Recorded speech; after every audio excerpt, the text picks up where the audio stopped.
Prophet Muhammad. Muhammad was born in Mecca, Arabia on Monday 12 Rabi al-Awwal, the 2nd of August 570. His mother Amina was the daughter of Wahb ibn Abdu Manaf of the Zahra family. His father Abdullah was the son of Abdul Muttalib. His genealogy has been traced to the noble house of Ishmael, the son of Prophet Abraham. In about the 40th descent, Muhammad's father died before his birth. Before he was 6 years old, his mother died, and the doubly orphaned Muhammad was put under the charge of his grandfather Abdul Muttalib, who took the most tender care of him. But the old chief died 2 years afterwards. On his deathbed, he confided to his son Abu Talib the charge of the little orphan. When Muhammad was 12 years old, he accompanied his uncle Abu Talib on a mercantile journey to Syria, and they proceeded as far as Basra. The journey lasted for some months. It was at Basra that the Christian monk Bahira met Muhammad. He is related to have said to Abu Talib, "Return with this boy and guard him against the hatred of the Jews, for a great career awaits your nephew." After this journey, the youth of Muhammad seems to have been passed uneventfully, but all authorities agree in ascribing to him such correctness of manners and purity of morals as were rare among the people of Mecca. The fair character and the honorable bearing of the unobtrusive youth won the approbation of the citizens of Mecca, and by common consent he received the title of Al-Amin, the Faithful.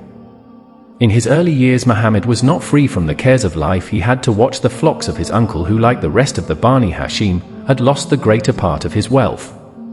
From youth to manhood, he led an almost solitary life. The lawlessness rife among the Meccans, the sudden outbursts of causeless and bloody quarrels among the tribes frequenting the fair of Okad, the Arabian Olympia, and the immorality and skepticism of the Quraysh naturally caused feelings of pity and sorrow in the heart of the sensitive youth. Such scenes of social misery and religious degradation were characteristic of a depraved age. When Muhammad was 25 years old, he traveled once more to Syria as a factor of a noble and rich Qurayshi widow named Khadija, and having proved himself faithful in the commercial interests of that lady, he was soon rewarded with her hand in marriage. This marriage proved fortunate and singularly happy. Khadija was much the senior of her husband, but in spite of the disparity of age between them, the most tender devotion on both sides existed. This marriage gave him the loving heart of a woman who was ever ready to console him in his despair, and to keep alive within him the feeble flickering flame of hope when no man believed in him and the world appeared gloomy in his eyes. Until he reached 30 years of age, Muhammad was almost a stranger to the outside world. Since the death of his grandfather, authority in Mecca was divided among the 10 senators who constituted the governing body of the Arabian Commonwealth. There was no such accord among them as to ensure the safety of individual rights and property. Though family relations afforded some degree of protection to citizens, yet strangers were frequently exposed to persecution and oppression. In many cases they were robbed not only of their goods, but even of their wives and daughters. At the instigation of the faithful Muhammad, an old league called the Federation of Feudal Favors was revived with the object of repressing lawlessness and defending every weak individual, whether Meccan or stranger, free or slave, against any wrong or oppression to which he might be the victim within the territories of Mecca. When Muhammad reached 35 years, he settled by his judgment a grave dispute which threatened to plunge the whole of Arabia into a fresh series of her oft-recurring wars. In rebuilding the sacred house of the Kaaba in 605, the question arose as to who should have the honor of raising the black stone, the most holy relic of that house, into its proper place. Each tribe claimed that honor. The senior citizen advised the disputants to accept for their arbitrator the first man to enter from a certain gate. The proposal was agreed upon, and the first man who entered the gate was Muhammad al-Amin. His advice satisfied all the contending parties. He ordered the stone to be placed on a piece of cloth, and each tribe to share the honor of lifting it up by taking hold of a part of the cloth. The stone was thus deposited in its place, and the rebuilding of the house was completed without further interruption. It is related that about this time a certain Usman ibn Huwairith, supported by Byzantine gold, made an attempt to convert the territory of Hijaz into a Roman dependency, but the attempt failed chiefly through the instrumentality of Muhammad. These are nearly all the public acts related by historians in which Muhammad took part in the first 15 years of his marriage to Khadija. As for his private life, he is described to have been ever helpful to the needy and the helpless. His uncle Abu Talib had fallen into distress through his endeavors to maintain the old position of his family. Muhammad, being rather rich at this time by his alliance with Khadija, tried to discharge part of the debt of gratitude and obligation which he owed to his uncle by undertaking the bringing up and education of his son Ali. A year later, he adopted Aqil, another of his uncle's sons. Khadija bore Muhammad 3 sons and 4 daughters. All the males died in childhood, but in loving Ali he found much consolation. About this time Muhammad set a good example of kindness, which created a salutary effect upon his people. His wife Khadija had made him a present of a young slave named Zayd ibn Haritha, who had been brought as a captive to Mecca and sold to Khadija. When Haritha heard that Muhammad possessed Zayd, he came to Mecca and offered a large sum for his ransom, whereupon Muhammad said, "Let Zayd come here, and if he chooses to go with you, take him without ransom. But if it be his choice to stay with me, why should I not keep him?" Zayd, being brought into Muhammad's presence, declared that he would stay with his master, who treated him as if he was his only son. Muhammad no sooner heard this than he took Zayd by the hand and led him to the Black Stone of Kaba, where he publicly adopted him as his son, to which the father acquiesced and returned home well satisfied. Henceforward Zayd was called the son of Muhammad. Muhammad was now approaching his 40th year, and his mind was ever engaged in profound contemplation and reflection. Before him lay his country bleeding and torn by fratricidal wars and intolerable dissensions. His people, sunk in barbarism, addicted to the observation of rites and superstitions, were with all their desert virtues lawless and cruel. His 2 visits to Syria had opened to him a scene of unutterable moral and social desolation, rival creeds and sects tearing each other to pieces, carrying their hatred to the valleys and deserts of Hijaz, and rending the townships of Arabia with their quarrels and bitterness. For years after his marriage, Muhammad had been accustomed to secluding himself in a cave in Mount Hira, a few miles from Mecca. To this cave he used to go for prayer and meditation, sometimes alone and sometime with his family. There he often spent the whole nights in deep thought and profound communion with the unseen yet all-knowing Allah of the universe. It was during one of those retirements, and in the still hours of the night, when no human sympathy was near, that an angel came to him to tell him that he was the messenger of Allah, sent to reclaim a fallen people to the knowledge and service of their Lord.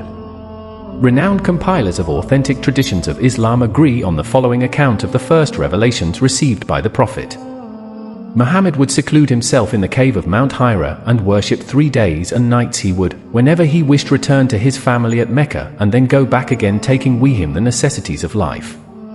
Thus he continued to return to Khadija from time to time, until one day the revelation came down to him, and the angel Jibril appeared to him and said, "Read." But as Muhammad was illiterate, having never received any instruction in reading or writing, he said to the angel, "I am not a reader." The angel took a hold of him and squeezed him as much as he could bear, and then said again, "Read." Then Prophet said, "I am not a reader." The angel again seized the Prophet and squeezed him, and said, "Read in the name of your Lord, who has created all that exists, has created a man from a clot, a piece of thick coagulated blood. Read, and your Lord is the most generous, who has taught the writing by the pen, has taught man that which he knew not." Then the Prophet repeated the words with a trembling heart. He returned to Khadija from Mount Hira and said, wrap me up, wrap me up." She wrapped him in a garment until his fear was dispelled. He told Khadija what had occurred, and that he was becoming either a soothsayer or one smitten with madness. She replied, "Allah forbid, he will surely not let such a thing happen for you. Speak the truth, you are faithful in trust. You bear the afflictions of the people, you spend in good works what you gain. In trade you are hospitable, and you assist your fellow men. Have you seen anything terrible?" Muhammad replied yes, and told her what he had seen, whereupon Khadija said, "Rejoice, O dear husband, and be cheerful. He is whose hand stands Khadija's life bears witness to the truth of this fact, that you will be the prophet to this people." Then she arose and went to her cousin Waraka ibn Nawfal, who was old and blind, and who knew the scriptures of the Jews and Christians, and is stated to have translated them into Arabic. When she told him of what she had heard, he cried out, "Holy, holy, verily this is the Namus, the Holy Spirit, who came to Moses. He will be the prophet of his people. Tell him this and bid him to be brave at heart." When the two men met subsequently in the street, the blind old student of the Jewish and Christian scriptures spoke of his faith and trust. "One swear by him in whose hand Waraka's life is, Allah has chosen you to be the prophet of this people. They will call you a liar, they will persecute you, they will banish you, and they will fight against you. Oh, that I could live to those days, I would fight for these." And he kissed him on the forehead. The first vision was followed by a considerable period, during which Muhammad suffered much mental depression. The angel spoke to the grieved heart of hope and trust, and of the bright future when he would see the people of the earth crowding into the one true faith. His destiny was unfolded to him when, wrapped in profound meditation, melancholy and sad, he felt himself called by a voice from heaven to arise and preach. "O you Muhammad, enveloped in garments, arise and warn, and your Lord Allah magnify." He arose and engaged himself in the work to which he was called. Khadija was the first to accept his mission. She was to believe in the revelations, to abandon the idolatry of her people, and to join him in purity of heart and in offering up prayers to Allah the Almighty. At the beginning of his mission, Muhammad hereinafter called the Prophet opened his soul only to those who were attached to him and tried to free them from the gross practices of their forefathers. After Khadija, his cousin Ali was the next companion. The Prophet used often to go into the desert around Mecca with his wife and young cousin that they might together offer their heartfelt thanks to the Lord of all nations for his manifold blessings. Once they were surprised by Abu Talib, the father of Ali. He said to the Prophet, "O son of my brother, what is this religion you are following?" "It is the religion of Allah, of his angels, of his messengers, and of our ancestor Abraham," answered the Prophet. "Allah has sent me to his servants to direct them towards the truth, and you, O my uncle, are the most worthy of all. It is meet that I should thus call upon you, and it is meet that you should accept the truth and help in spreading it." Abu Talib replied, "Son of my brother, I cannot abjure the religion of my fathers. But by the Supreme Lord, while I am alive, none shall dare to injure you." Then turning towards Ali, the venerable chief asked what religion was his. Ali answered, "O father, I believe in Allah and his Prophet, and go with him." Abu Talib replied, "Well, my son, he will not call you to anything except what is good, therefore you are free to go with him." After Ali, Muhammad's adopted son Zaid became a convert to the new faith. He was followed by Abu Bakr, a leading member of the Quraysh tribe and an honest, wealthy merchant who enjoyed great consideration among his compatriots. He was but 2 years younger than the Prophet. His adoption of the new faith was of great moral effect.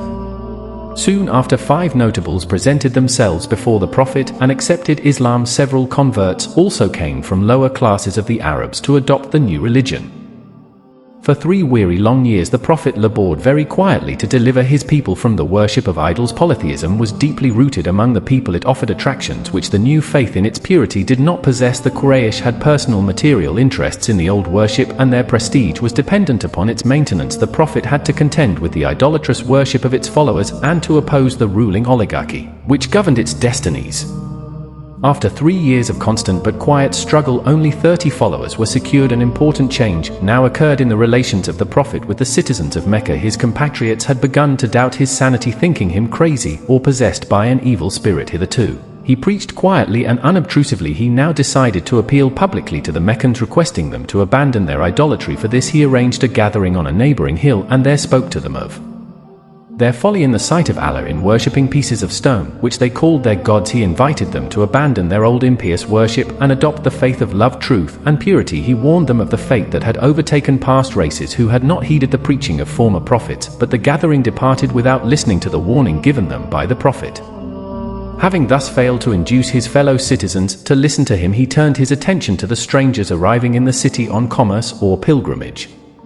But the Quraysh made attempts to frustrate his efforts. They hastened themselves to meet the strangers first on different routes to warn them against holding any communication with the Prophet, whom they represented as a dangerous magician. When the pilgrims or traders returned to their homes, they carried with them the news of the advent of the bold preacher who was inviting the Arabs loudly at the risk of his own life to abandon the worship of their dear idols. Now the Prophet and his followers became subject to some persecution and indignity. The hostile Quraysh prevented the Prophet from offering his prayers at the sacred house of the Kaaba. They pursued him wherever he went. They covered him and his disciples with dirt and filth. When engaged in their devotions, they scattered thorns in the places which he frequented for devotion and meditation. Amidst all these trials, the Prophet did not waver. He was full of confidence in his mission. Even when on several occasions he was put in imminent danger of losing his life. At this time Hamza, the youngest son of Abdul Muttalib, adopted Islam. Hamza was a man of distinguished bravery, an intrepid warrior, generous and true, whose heroism earned for him the title of the Lion of Allah. He became a devoted adherent of Islam and ever lost his life in the cause.